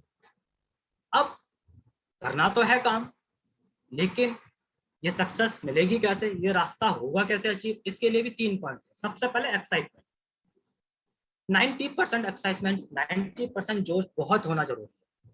अगर मैं नॉर्मल प्रैक्टिकल बात करूं, जो मुझे फील होता है, या मैं अपनी ही बात कर लेता हूँ, फील क्या होता है, मैं कभी ऐसे ऐसे कपड़े पहन के जाता हूँ ऑफिस में जो मेरी पसंद के नहीं होते हैं, मेरा एक्साइटमेंट उस दिन ठंडा रहता है, मन ही नहीं लगता है काम करने। बार बार दिन में 5 बार 6 बार अपनी शर्ट देखता हूँ, यार ये शर्ट है, आज वो वाली शर्ट पहन के आता ना तो ज्यादा अच्छा लगता है। तो इसका बहुत फर्क पड़ता है। तो आपका एक्साइटमेंट किस तरह से बढ़ेगा ये आपको अच्छी तरह पता है। तो एक्साइटमेंट तो रखना पड़ेगा, बिना एक्साइटमेंट के बड़ा काम नहीं कर सकते। क्योंकि जब एक्साइटमेंट होता है ना, अंदर से जो खुशी होती है उससे अलग टोन निकलती है, अलग वॉइस टोन निकलती है, अलग बातें निकलती हैं, तो बहुत बड़ा काम होता है। अब एक्साइटमेंट हो गया तो, लेकिन वो बड़ा काम करना कैसे है, वो टेक्निक्स है जो आपकी अगली स्लाइडों से पता चलेगी। फाइन ट्यूनिंग, फाइन ट्यूनिंग ठीक उसी तरह से है। फेमस स्टोरी है हवा और टायर की। चाहे आप 1 लाख की गाड़ी खरीदो, चाहे 10 लाख की, चाहे करोड़ों की, हवा तो भरनी पड़ेगी 2 रुपए की, 10 रुपए की। अगर हवा नहीं है तो वो गाड़ी वाड़ी सब बेकार है। चाहे कितने रुपए लीटर पेट्रोल भरवा लो, अगर हवा नहीं है तो पेट्रोल के दाम भी बेकार। तो फाइन ट्यूनिंग इज बहुत कंपल्सरी। अब मैंने पिछली स्लाइड में आपको बताया था 8% टेक्निक, तो जानते हैं उसे 8% टेक्निक वो कौन कौन सी हैं, वो 8 स्टेप कौन से हैं सक्सेस के, जो डायरेक्ट सेलिंग इंडस्ट्री या सेफ शॉप में आपको एक बहुत बड़ा मुकाम, जो आपके सपने लेके आप लोग आए थे या हम लोग आए थे, वो आप हासिल कर सकते हैं। पहला है ड्रीम। जब से अगर मैं बात करूं तो 10th से या 11th से हम लोग सपने देखना शुरू कर देते हैं, और 12th से आना तो बिल्कुल शुरू कर देते हैं। मैं डॉक्टर बनूंगा, मैं सीए बनूंगा, मैं सॉफ्टवेयर इंजीनियर बनूंगा, मैं अपना बिजनेस खोलूंगा। तो सपने तो तब से ही देखते आ रहे हैं, लेकिन साथ में सपने ही सपने रह जाते हैं अगर उस पर कोई तारीख ना डाली जाए, उसको कोई गोल में कन्वर्ट नहीं किया जाए। तो सपने तो हर किसी के होते हैं, और सपने हुए सोते हुए सपने नहीं होते, सपने होते हैं बड़े, सपने होते हैं देखे हुए, आंखों खुली आंखों से देखे हुए, मैं ये कहना चाहता हूँ। तो कहीं ना कहीं जब इस बिजनेस में आए थे तो कहीं ना कहीं यही सपने थे, एक अच्छी गाड़ी हो, एक अच्छा घर हो, हवाई यात्राएं करें, घूमने फिरने जाएं। तो ये सब हमारे ड्रीम है। अब ऐसा नहीं है कि बड़े ड्रीम बना लें, इन ड्रीमों को हमें छोटे छोटे टर्मों में, छोटे छोटे टाइम पीरियड में, इंटरवल में तोड़ने पड़ेंगे। फॉर एग्जाम्पल, जैसा सामने एक छोटी सी स्लाइड है, जैसा दिया गया है शॉर्ट टर्म, आपको 3 से 6 महीने का एक गोल बनाना पड़ेगा। मुझे मोबाइल लेना है, बाइक लेनी है, टेलीविजन लेना है, फ्रिज लेना है, क्लोथिंग लेने हैं, जो भी आपका ड्रीम हो, यानी ऐसा ड्रीम जो आप आपको 3 से 6 महीने में पूरा कर सकते हो। उससे फिर थोड़ा बड़ा 1-2 साल का, और फिर बड़ा, जैसे बड़ा घर खरीदता 25 लाख का, 30 लाख का, 40 लाख का, एक बड़ी गाड़ी 30-35 लाख की, एक अपने अच्छी एजुकेशन। हो सकता है कई लोगों का सपना होता है कि मैं 12th पास ही, क्योंकि इस बिजनेस में हर प्रोफेशन के लोग आ सकते हैं, चाहे वो 10th पास हो, 12th पास हो। तो कई लोग बड़ा सपना होता है कि मैं किसी कारणवश वो नहीं कर पाते, तो यहाँ से जब अर्निंग होती है वो एज ए कोरस्पॉन्डेंस अपनी एजुकेशन भी कंप्लीट कर सकते हैं। तो ये अपने गोलों को इस तरह से तोड़ना चाहिए, और छोटे छोटे अचीवमेंट उनको हासिल करते। एक्चुअली क्या है, छोटे छोटे गोल बनाने से होता क्या है, हमें अचीवमेंट मिलते हैं तो हमें मोटिवेशन आता है, हमें एक्साइटमेंट आता है, और हमें मार्केट में दिखाने के लिए भी कुछ मिल जाता है कि हाँ 3 महीने में मैंने इतना कमाया, 6 महीने में इतना कमाया। अगर मैं बात करूँ तो आज इस बिजनेस से मैं 2-2 बाइक निकाल चुका हूँ, लैपटॉप निकाल चुका हूँ, और अच्छी यात्राएं भी कर चुका हूँ सिस्टम की वजह से। तो क्यों, ये गोल बनाए थे। जैसा दिशा आने वाली है अगस्त और सितंबर में, तो ये हमें गोल बनाना पड़ेगा कि अगस्त में, सितंबर में दिशा आएगी तो हमें जाना है, अपनी टीम को लेकर जाना है। तो अगले 3-6 महीने का गोल बन गया आपका।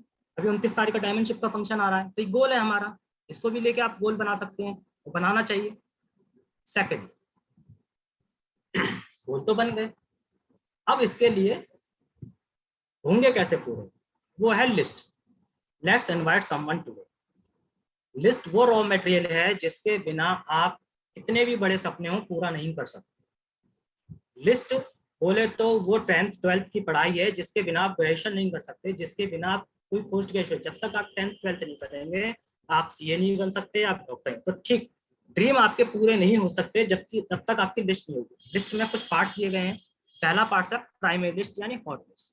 हॉट लिस्ट का यानी आपके करीबी रिश्तेदार, चाचा चाची, मामा मामी, फूफा फूफी, इन लोगों को ना के बराबर प्लान दिखाया जाता है, क्योंकि एक्चुअली क्या है, बिजनेस है, नौकरी तो है नहीं जो उनका इंटरव्यू लिया जाएगा। यहाँ पे एक अपॉर्चुनिटी दी जाती है कि मामा मैंने ये काम शुरू किया है और ऐसे ऐसे ये काम है।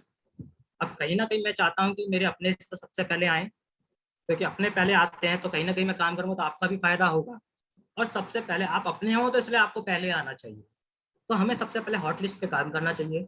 हॉट लिस्ट पे काम करने से पहले हमारे कुछ अचीवमेंट्स मिलते हैं, कुछ चेक्स के रूप में। और जब चेक मिलता है तो हम कुछ, जैसे मैंने गोल बताया था 3 से 6 महीने का, हम कुछ सामान खरीदते हैं, वो अचीवमेंट बन जाते हैं। तो उस हॉट लिस्ट पे काम करने से, सेल आने से हमें कोल्ड लिस्ट का फायदा मिलता है। अब कोल्ड लिस्ट होती क्या है, हमारे ऑफिस के कलीग्स, हमारे चलते फिरते यार दोस्त, वो कोल्ड लिस्ट होती है। जब हम उन लोगों को प्लान दिखाते हैं तो वो केवल हमको जानते हैं, ठीक है ये रितेश अग्रवाल है, यहाँ जॉब करता है, इसकी अर्निंग इतनी है। लेकिन जब इस बिजनेस को लेके जाते हैं तो वो पूछते भी हैं ऑब्वियसली, यार तुमने अभी तक कितना कमाया। अब अगर हम कोल्ड लिस्ट पे डायरेक्ट काम करेंगे तो हमारे अचीवमेंट आएंगे नहीं, क्योंकि हर कोई यही पूछेगा। तो इसलिए हमें हॉट लिस्ट पे जोर जबरदस्ती से थोड़ा सा काम करना चाहिए, उससे हमारे चेक बनेंगे। तो कोल्ड लिस्ट वाले फिर आते हैं। लेकिन साथियों, कोल्ड लिस्ट वाला जब आता है तो वो धुआं बिखेरता है कि आपको कभी विश्वास नहीं होगा कि वो कितना बड़ा काम करता है। अगर मैं खुद बात करूं तो मैं कोल्ड लिस्ट का आदमी हूँ अपनी अपलाइन के लिए।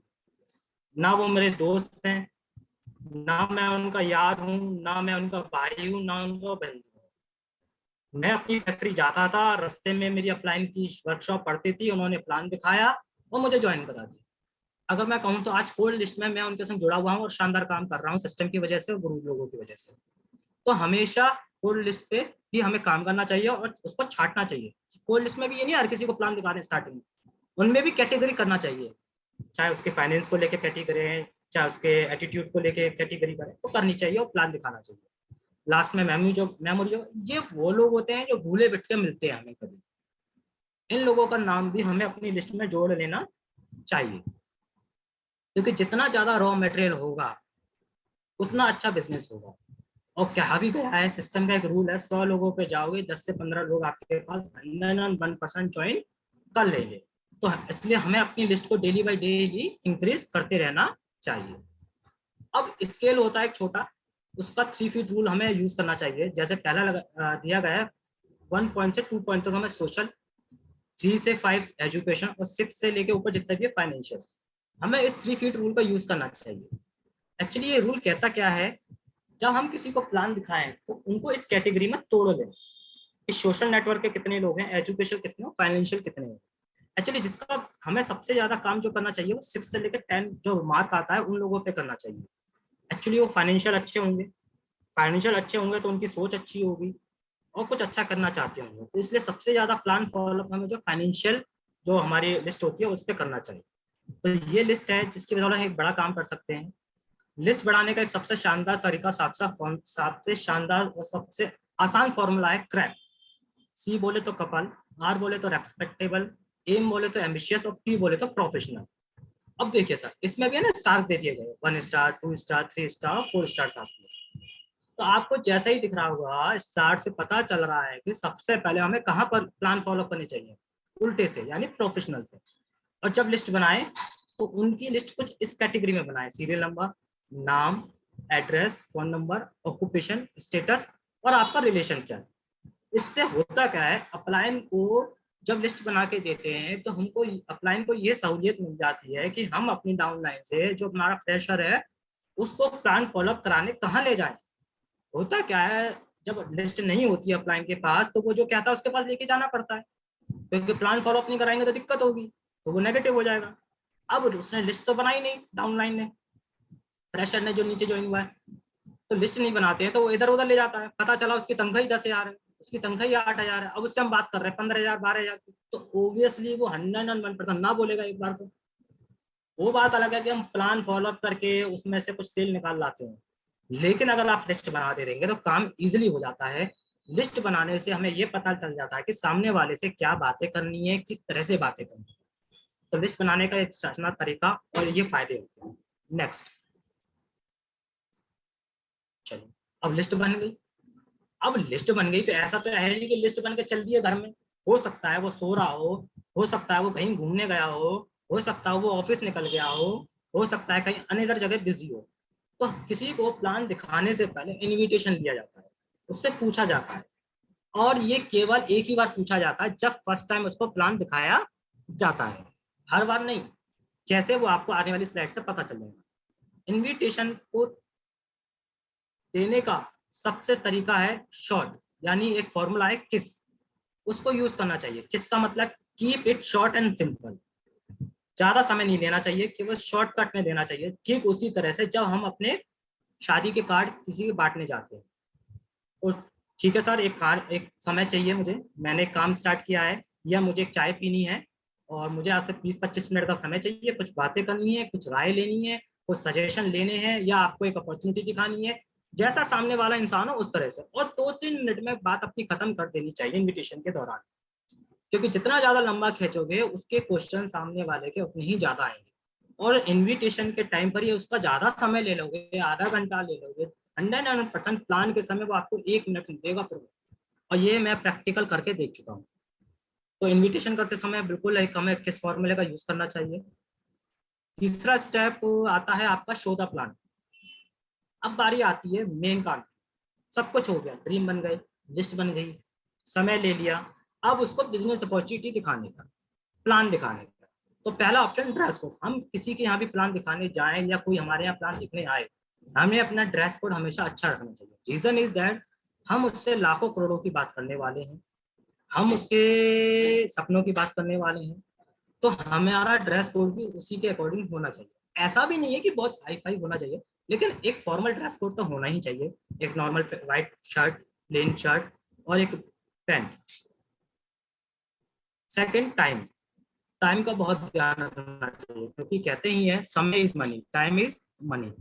सामने वाले का टाइम बहुत कीमती है और अपना भी, क्योंकि एज ए अगर स्टार्ट की बात करें तो हम पार्ट टाइम काम कर रहे हैं, तो हमें टाइम का पंचुअलिटी बहुत ध्यान में रखनी चाहिए। हर काम को करने का समय होता है, प्लान देने का एक समय है, 30 से 35 मिनट में अपना प्लान प्रेजेंटेशन खत्म कर देनी चाहिए। प्लान दिखाते समय डिसिप्लिन का प्रॉपर यूज करना चाहिए, क्योंकि कई लोग होते क्या हैं कि जब प्लान दिखा रहे होते बीच में फोन आ गया, सर 1 मिनट मेरा फोन आ रहा है, अरे ठीक है ना, तो डिसिप्लिन का यूज करना चाहिए। अरे सर मुझे पानी पिला दीजिए, अरे सर जरा आप चाय पिलवा दीजिए, या सामने वाला चाय ले आया तो हमने प्लान देना तो बंद कर दिया, चाय पीना शुरू कर दिया। तो हमें डिसिप्लिन का बहुत ध्यान रखना है।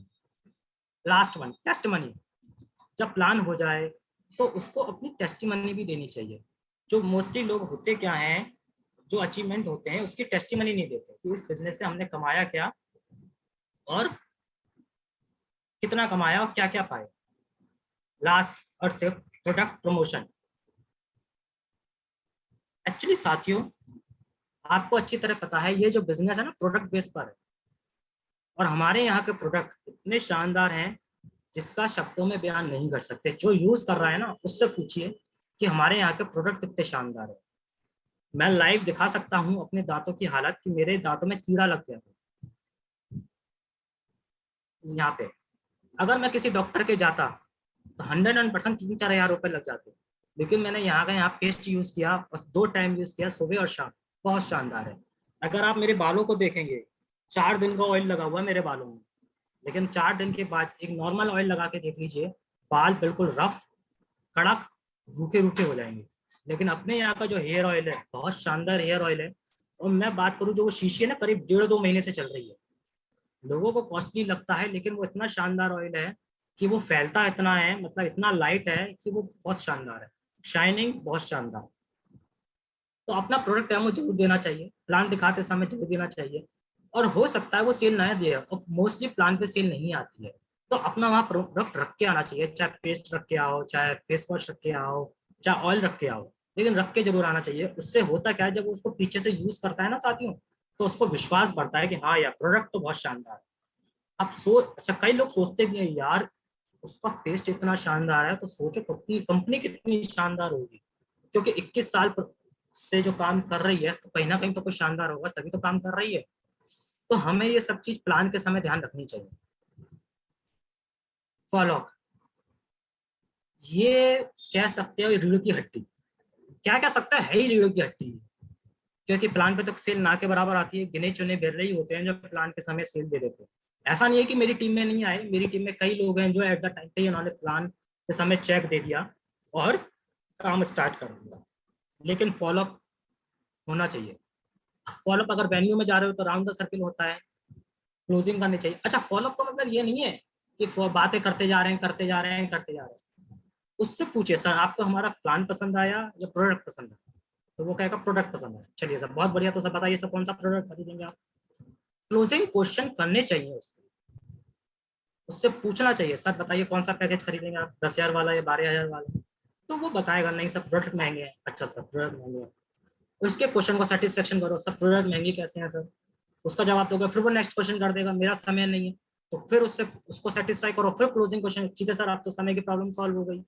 वो कहेगा समय नहीं है, ठीक है सर समय नहीं है, मैं बिल्कुल मानता हूँ सर। कितने साल से नौकरी कर रहे हो, 18 साल से, क्या लगता है 18 साल में आपको मिल जाएगा समय। कहेगा नहीं, तो सर क्या करोगे, समय नहीं है नहीं है नहीं है रोते रहोगे, या समय एक बार इस काम को स्टार्ट करके हाँ समय है हाँ समय है।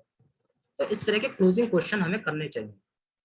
और उसके बाद कहते हैं एक रूल है फॉलोअप का, अगर आप किसी शख्स से 2% एक बार कॉन्टेक्ट करते हो, किसी शख्स से एक बार मिलते हो तो 2% रिजल्ट आता है, 2 बार मिलते हो 3 बार मिलते हो तो 5%, 4 बार मिलते हो तो 10%, और किसी शख्स से 5 से 12 बार मिलती हो तो 80% रिजल्ट आता है, 80%। और होता क्या है, हम लोग अप्रोक्स 2 से 3 बार से ज्यादा जाते ही नहीं है। आई थिंक मुझे लगता है 95% लोग हम लोग जाते ही नहीं है 3 से 4 बार से ज्यादा। हाँ ये कह सकते हैं 3 से 4 से, अगर आपको 5वीं बार 6वीं बार जाना है तो एक अलग तरीके से जाना पड़ेगा, उसको अलग तरीके से कन्विंस करना पड़ेगा। चल ठीक है यार मैं यहाँ आया था, चलो तुझसे मिल चले, इस तरह से कभी कभी उससे बोलना पड़ेगा, इस तरह से उससे बातें करनी पड़ेगी, क्योंकि उसको तो पता ही है मेरा हमारा शक्ल देखते ही वो समझ जाएगा कि काय के लिए आया है ये। तो फॉलोअप तो तभी हो गया, हमने कॉल कर दी या उसको समय ले लिया या उसको दिख गए, तो वो समझ जाएगा कि सेफ शॉप की डायरेक्ट सेलिंग इंडस्ट्री की बात करेगा। तो हमको इस चीज का भी ध्यान रखना चाहिए। और मैं यहाँ पे एक चीज कहना चाहूंगा बीच में, कि जब हम प्लान दिखाए ना, तो हम उससे लास्ट में ये चीज जरूर बोलते, देखो सर मैं जानता हूँ आपको समय लगेगा, और आप मेरे अच्छे लोगों में से एक हो, मेरे खास लोगों में से एक हो, तो मैं 2-3 चक्कर तो लगाऊंगा सर। यानी चक्कर का मतलब मैं केवल एक आपको क्लियर कर, तो आप मेरा फोन उठाना बंद ना करें। हो सकता है कभी मुझे जरूरत पड़े आपकी, हो सकता है कभी मैं फंस जाऊं, हो सकता है मेरे घर के आपके यहाँ से निकलूं तो मेरा टायर पंचर हो जाए गाड़ी का, तो मैं कभी इसके लिए भी कॉल कर सकता हूँ। तो ये नहीं है कि मैं हर बार इसी के लिए कॉल करूँ। तो अगर आप इस तरह की बातें करते हैं ना, तो सामने वाला कभी आपके फोन उठाना बंद नहीं करेगा, कभी आपसे कन्नी नहीं काटेगा। तो फॉलोअप के समय हमें ये सब चीजें ध्यान रखनी चाहिए और फॉलोअप करने चाहिए, और कम से कम 5 से 7 बार 8 बार 10 बार जरूर जाना चाहिए। और 100% सक्सेस का रेशियो क्या कहता है कि अगर आपने पहला फॉलोअप 24 घंटे के अंदर कर लिया तो 90% सक्सेस है उसकी सेल क्लोज होने का। 48 घंटे में करते हो तो 50%, और आफ्टर 48 घंटे बात करते हो तो आ भी सकता है और ना भी हो सकता है। तो फॉलोअप के समय इन सब बातों का ध्यान में रखना चाहिए। बाकी का मैं और सिस्टम से बहुत कुछ सीख रहा हूँ फॉलोअप के बारे में। अब आता है ऐसा ये बिजनेस डुप्लीकेशन, बिल्कुल सिंपल डुप्लीकेशन करना है, जैसे मंकी सी मंकी डू। वो ये फेमस स्टोरी है, जैसा बंदर करता है वैसे करते हैं, यानी जैसे मतलब कहने का मतलब है जैसे अपलाइन कर रही है वैसे आप करते जाओ, और जैसे ही आप करोगे वैसे आपकी डाउनलाइन करेगी।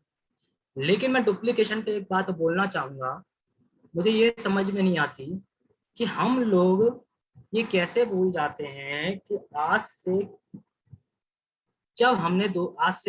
पढ़ाई शुरू करी थी, या हमने जब 2 का पहाड़ा सीखा था, 2 एकम 2, 2 दूनी 4, 2 तिया 6, 2 चौका 8, आज तक इस पहाड़े पे कभी हम लोगों ने दिमाग नहीं दौड़ाया कि 2 दूनी 4 ही क्यों होते हैं, 2 दूनी 5 क्यों नहीं होते। क्यों? एक्चुअली इसलिए नहीं लगाया क्योंकि हमारे पापा मम्मी ने भी यही सिखाया, उनके पापा मम्मी ने भी यही सिखाया, और उनके पापा मम्मी ने भी यही सिखाया कि बेटा 2 एकम 2, 2 दूनी 4, यानी ये पुख्ता है कि 2 दूनी 4 ही होते हैं। तो ठीक उसी तरह जब सिस्टम कह रहा है कि इसी तरह से प्लान करना है, इसी तरह से फॉलो करना है, तभी सेल क्लोज होगी। तो दिक्कत क्या है भाई इस काम करने में, तो हमें सेम डुप्लीकेशन करना चाहिए। अब डुप्लीकेशन के बाद आता है 100% यूजर। कहते हैं अगर आप करोगे आप यूज करोगे, आप अपने अंदर अमल में लाओगे, तभी आपका सामने वाला शख्स अमल में लाएगा। फॉर एग्जाम्पल, आप हम लोग डाउनलाइन से कहते हैं सुबह जल्दी उठना चाहिए, कॉल करनी चाहिए, लिस्ट बनानी चाहिए, जॉगिंग करनी चाहिए। क्या हम लोगों ने कभी जॉगिंग करते हुए अपने फोटो पोस्ट करें? क्या हमने कभी कॉल करी, दिन में 10 लोगों को कॉल करी, उसके फोटो पोस्ट करें? कभी हमने किसी अपॉइंटमेंट लिया, कभी किसी को बताया कि हम अपॉइंटमेंट कैसे लगते हैं? नहीं। तो हमें 100% यूजर होना चाहिए।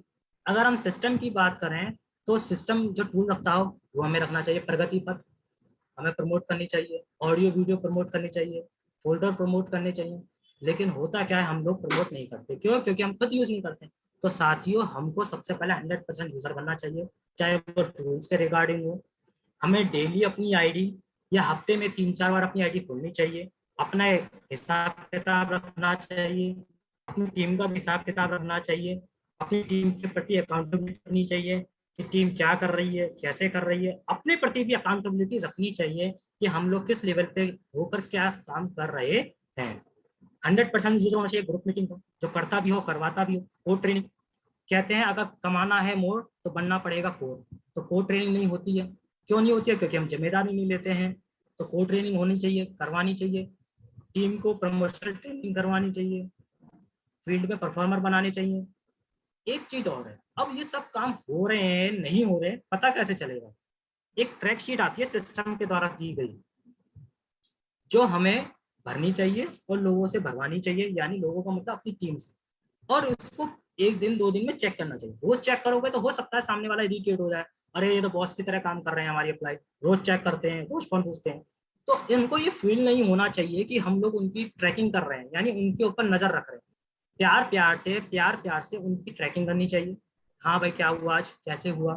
तो ये सब हमें उनको फील नहीं कराना चाहिए हम एज ए बॉस उनके काम कर रहे हैं। हमें उनको ये फील कराना चाहिए कि हम उनके वेल विशर होने के नाते उनके संग काम कर रहे हैं। प्रोडक्ट का उपयोग करना चाहिए, प्रमोट करना चाहिए। जैसे मैंने पहले भी कहा, मैं खुद यूज करता हूँ। क्योंकि मैं खुद यूज करता हूँ, तभी तो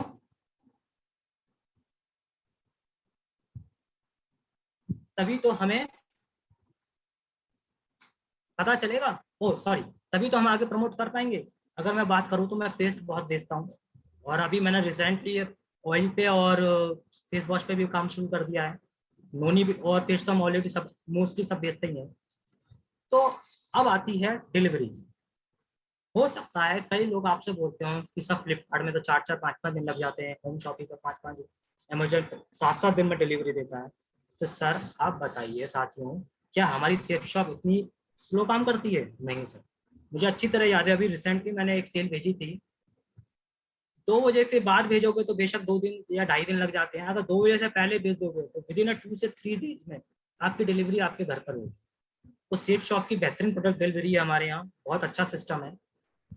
अब होता क्या है, इतने सारे काम अकेले नहीं कर सकते साथ। इसके लिए हमें एक टीम का तो साथ लेना ही पड़ेगा, या टीम के संग साथ निभाना भी पड़ेगा। हमें एज ए टीम प्लेयर होने के नाते काम करना पड़ेगा।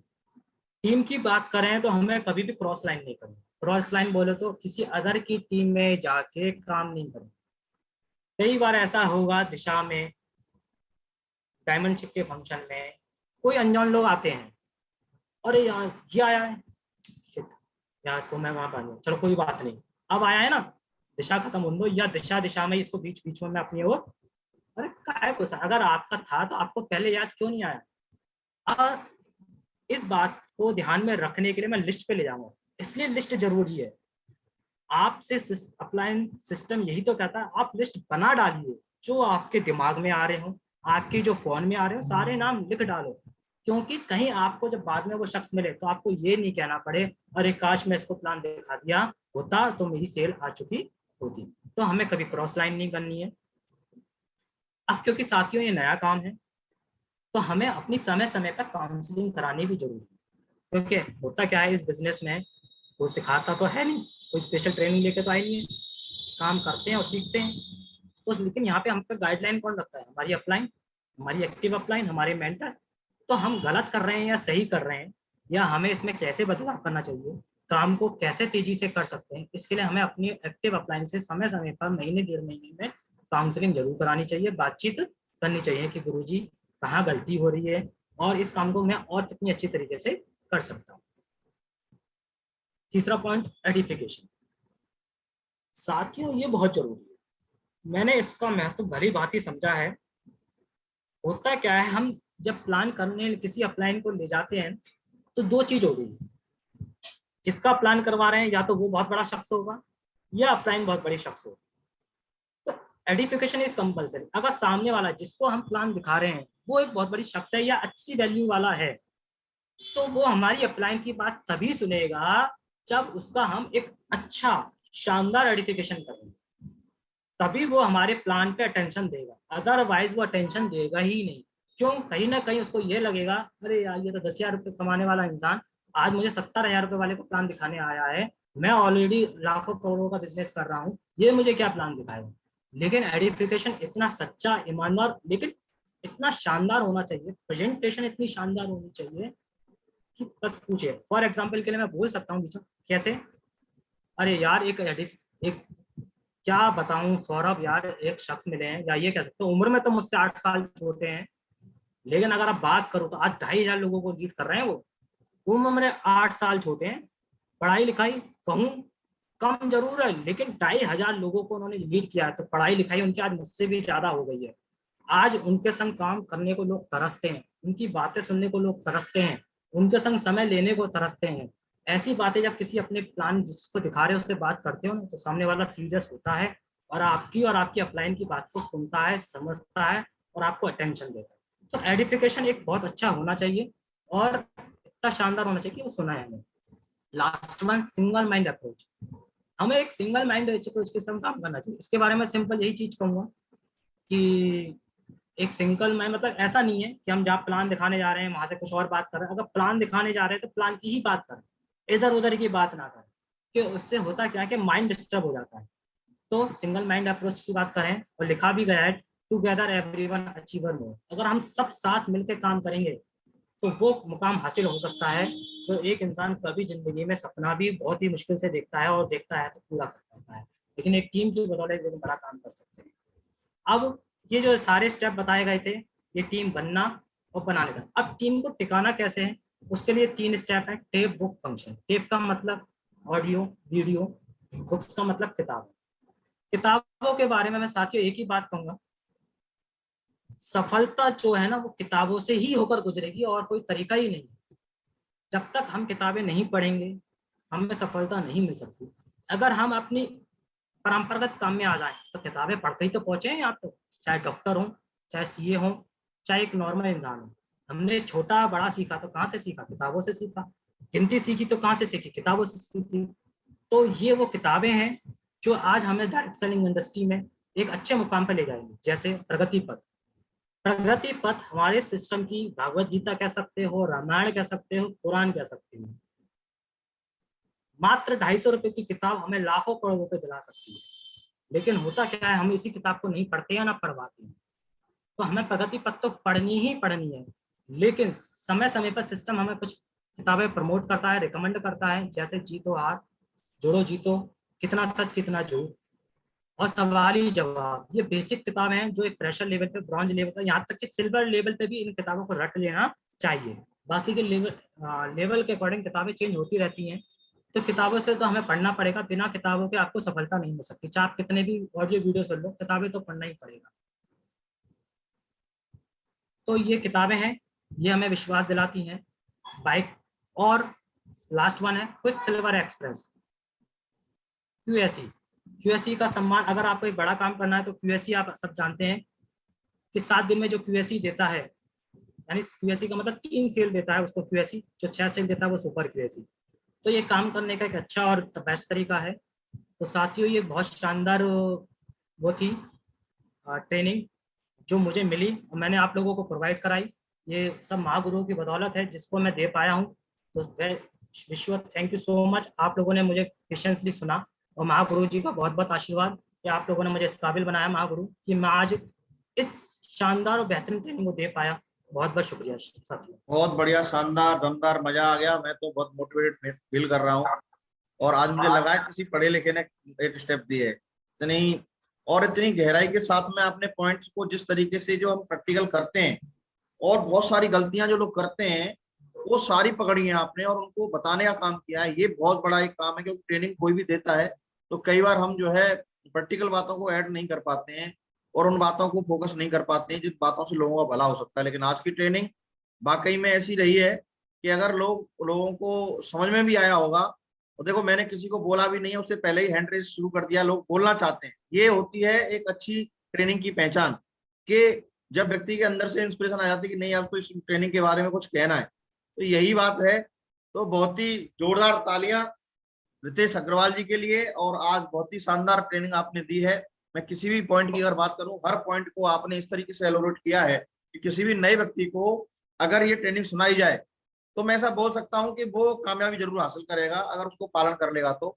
और आज से मैं ये बोल सकता हूं कि आप अपनी टीम के लिए एक सर्टिफाइड और 8 स्टेप ट्रेनिंग देने वाले बन चुके हो। और मैं आपसे ये उम्मीद करता हूं कि इस शुक्रवार को जरूर आप पूरी तरीके से जितने भी आपकी टीम में आज तक ज्वाइन हुए हैं सबसे मतलब अपने अपलाइन की मदद लेकर के कोऑर्डिनेट करके, और यही सेम सेशन अगर आप चाहें तो ये रिकॉर्डिंग का भी आप फायदा ले सकते हैं इसको चला करके, और दूसरा खुद दे करके भी कर सकते हैं, क्योंकि अपनी टीम में बहुत सारी बातें एक्स्ट्रा भी करनी होती हैं। तो बहुत ही शानदार मौका है आपके पास में, और मेरी तरफ से आप बुलेट प्रूफ तरीके से ISO सर्टिफाइड है। 8 स्टेप ट्रेनिंग के लिए आपको मुझे नहीं लगता कि किसी की जरूरत है, आप खुद ही इनिशिएट लेकर कर सकते हैं। तो जोरदार तालियां रितेश अग्रवाल जी के लिए। और जो भी हैं 2-4-6 लोग जिनको लगता है कि यार इनके आज की ट्रेनिंग में कुछ अच्छा सीखने को मिला है, तो वो अपना हाथ खड़ा कर ही चुके हैं, वो बाकी कोई करेगा तो उसको भी देख लेंगे। तो चलिए ज्यादा देर न करते हुए नीरज शर्मा जी से सुनते हैं कि कैसे उन्होंने मतलब जो है क्या लग रहा है उनको, हाथ उठा दिया उन्होंने। जी शर्मा जी। हेलो, सबसे पहले मैं रतीश सर को बहुत बहुत धन्यवाद देना चाहती हूँ जो ऐसी ट्रेनिंग दी उन्होंने, और मेरे तो सर रोंगटे खड़े हो गए। क्या बात है, क्या बोलूं, तो शब्द ही नहीं बचे। इतना बढ़िया सरल तरीके से उन्होंने समझाया, कुछ माध्यम कहानी के माध्यम से, कुछ वैसे बहुत अच्छे तरीके से। अगर अब भी कोई आदमी नहीं समझना चाहता तो उसको कुछ नहीं कर सकता। बहुत बढ़िया, शानदार। जी मधु शर्मा जी। बोलना बहुत हिम्मत वाली की बात है सर। गुड मॉर्निंग सर जी। नमस्कार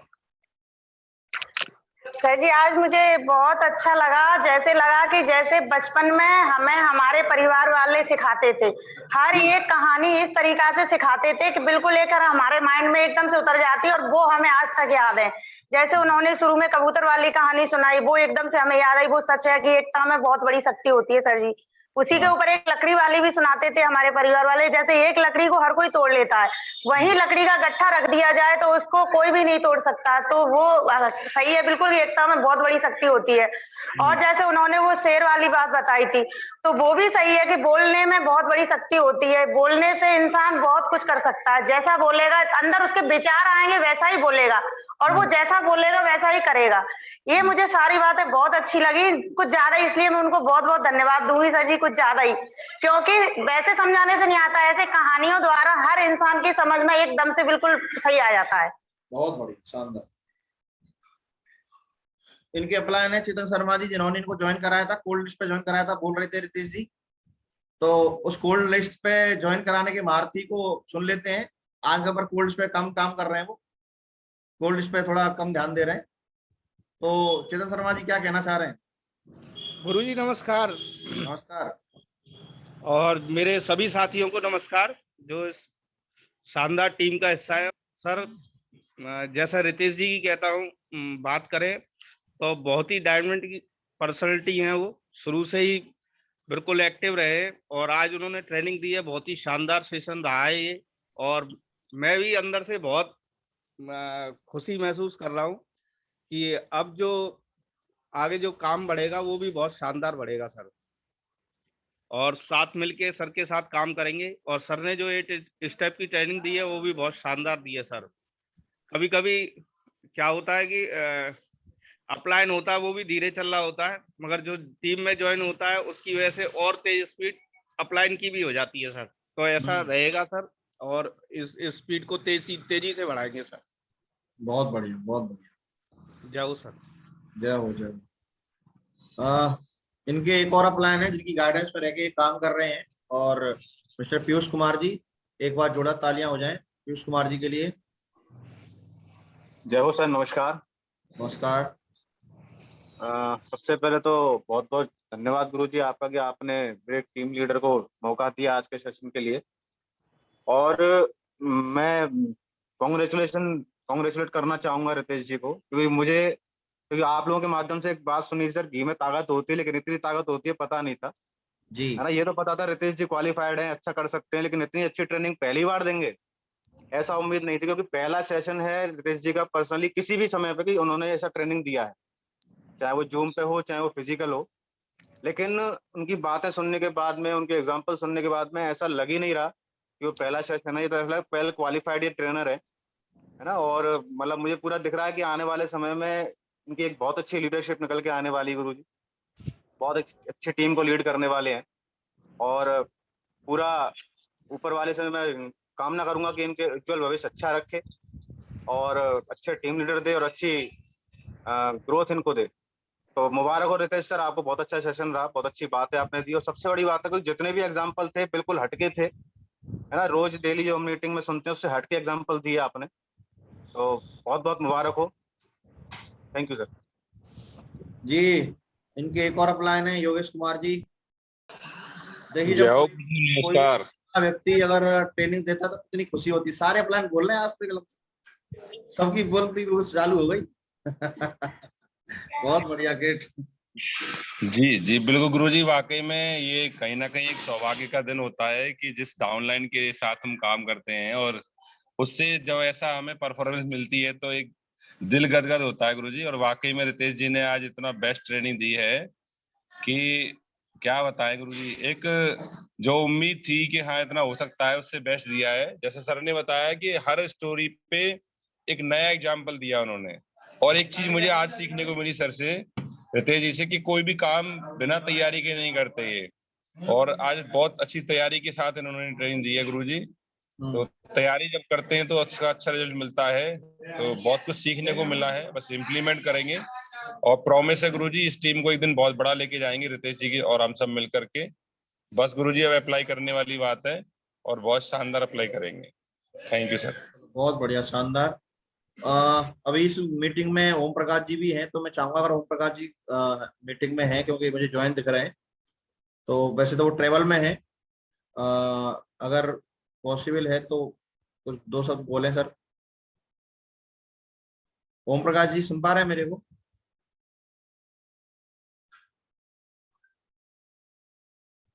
नहीं, शायद हो सकता है वो ट्रेवल में है तो आज नहीं पहुंच रही होगी, हो सकता है। तो बहुत बढ़िया रितेश जी, दमदार और मजा आ गया, बहुत बढ़िया, बहुत बहुत बधाई। अभी टीम की कमान संभाल लो, अगले एक साल में एमरल्ड बन जाओ, ठीक है, खेल कर दो पूरा। बहुत बढ़िया, ग्रेट। जी सर। हाँ, आगे ओम प्रकाश जी, आगे। बहुत बढ़िया, ग्रेट। बहुत ही शानदार जो है ट्रेनिंग दी है रितेश जी ने, और एग्जाम्पल्स बिल्कुल नए दिए हैं, डिफरेंट दिए हैं, है ना। स्टोरीज भी उन्होंने बहुत अच्छी शेयर की हैं। और योगेश जी ने जो एक बात बोली कि बिना तैयारी के वो कोई काम नहीं करते, बिल्कुल सही बोला है। क्योंकि मैंने फॉलोअप पे भी जाते समय उन्हें देखा है, कई सारी चीजें इकट्ठी करना, ये कैसे करना है गुरुजी, पूछ के जाना है ना, उनके अंदर ये भी बड़ी अच्छी वो है। दूसरा, इनकी जो सबसे अच्छी आदत है और ईमानदारी के ऊपर इन्होंने इतना अच्छा बोला कि इनके अप्लाई नहीं, चेतन जी भी बोल गए कि हाँ साहब मैं थोड़ा धीरे काम कर रहा हूँ, मैं तेज करूंगा, है ना। तो ईमानदारी पे आ गए बिल्कुल। तो बहुत बढ़िया, बेहतरीन। और नितिन सर ने ऑलरेडी बोल ही दिया, बिल्कुल ISI सर्टिफाइड हैं और नो डाउटली ट्रेनर भी हैं। और आने वाले भविष्य में अभी लेवल आपका जो है मुझे दिख रहा है कि क्राउन एम्बेसडर भी बनेंगे और टीम में भी बहुत ढेरों क्राउन एम्बेसडर बनाएंगे। बहुत बढ़िया, ग्रेट, बधाई हो रितेश जी, बहुत बहुत धन्यवाद, शानदार। चलिए, बहुत बढ़िया, बहुत शानदार रहा आज का सेशन।